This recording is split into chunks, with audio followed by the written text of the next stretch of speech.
মুন্সিগঞ্জের শ্রীনগর উপজেলা পরিষদ চেয়ারম্যান প্রার্থী মাহবুবুল্লাহ কিসমত সংবাদ সম্মেলন করেছেন। বৃহস্পতিবার দিবাগত রাত 10টার দিকে সমসপুর গ্রামে তার নিজ বাড়িতে এ সংবাদ সম্মেলন করেন তিনি।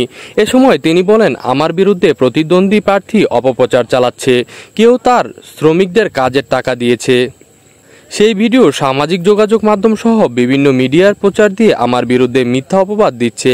আমি এর তীব্র নিন্দা ও প্রতিবাদ জানাই। উপজেলা পরিষদ নির্বাচনে আমার জনসমর্থন বেশি থাকায় প্রতিদ্বন্দ্বী প্রার্থী মিথ্যা ও ভুল তথ্য দিয়ে অপপ্রচার করছে।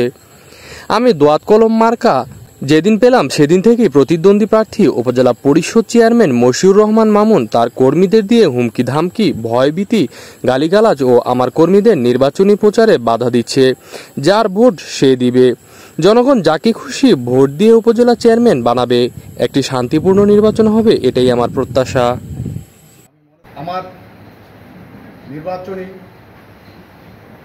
অবস্থা দেখে, জনগণের সমর্থন দেখে আমাকে আমার নির্বাচনে আমাকে প্রতিহত করার জন্য বিভিন্নভাবে এক ধরনের লোকেরা এই অপপ্রচার থেকে আমি তাদেরকে নিন্দা করি, প্রতিবাদ জানাই। আমাদের নির্বাচন 29 তারিখে, সে নির্বাচন সুষ্ঠু সুন্দর হবে, এটা আমার প্রত্যাশা। কিন্তু দুঃখের বিষয়, এলাকাবাসী নির্বাচনে এই ধরনের অপপ্রচার থেকে বিরত থাকার জন্য আমি বিশেষ অনুরোধ করছি আমার প্রতিপক্ষ, আমার কম্পিটিটর ভাইদেরকে। আপনারা যে ভিডিওটা আপনারা ছেড়েছেন সেটা মিথ্যা এবং ভুল তথ্য দিয়ে বিভ্রান্ত করে দিতেছেন শ্রীনগর উপজেলার জনগণকে। আপনারা জানেন, এই ধরনের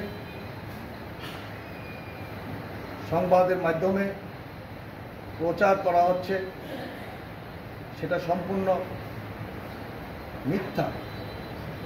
এই বিতরণ করতেছেন তারা, আমি জানতে পেরেছি তারা দিনমজুরের পয়সা হয়তোবা দিচ্ছেন, কিন্তু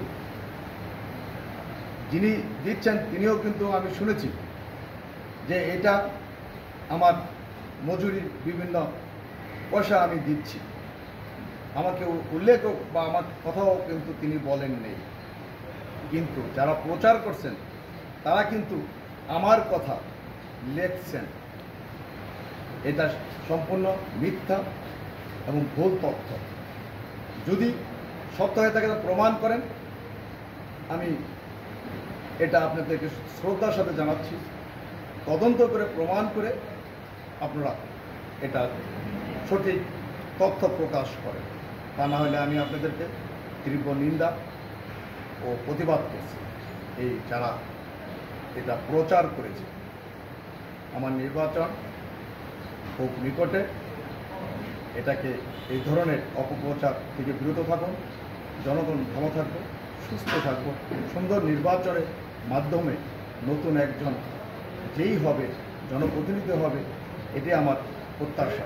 সকলকে ধন্যবাদ।